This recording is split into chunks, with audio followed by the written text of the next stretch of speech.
کلمہ پڑھتے ہی حضرت عمر نے فرمایا یا رسول اللہ جب آپ سچے، قرآن سچا، اسلام سچا، تو چھپ کے نماز پڑھنے کا کیا مطلب ہے؟ فرمایا ابھی تعداد ہی کوئی نہیں، 40 تو مسلمان ہیں۔ عرض کی حضور مہربانی کریں نا، آپ صرف اجازت دیں۔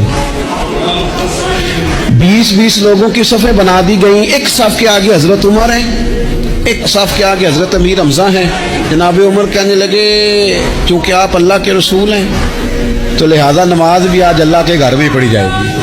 تو حضرت عمر بیت اللہ شریف کے بیچ کھڑے ہو کے نعرہ لگاتے ہیں، فرماتے ہیں میں عمر ہوں، تم مجھے بھی جانتے ہو، میرے باپ کو بھی جانتے ہو، تم میرا قبیلہ بھی جانتے ہو، میں نے پڑھ لیا ہے محبوب کا کلمہ۔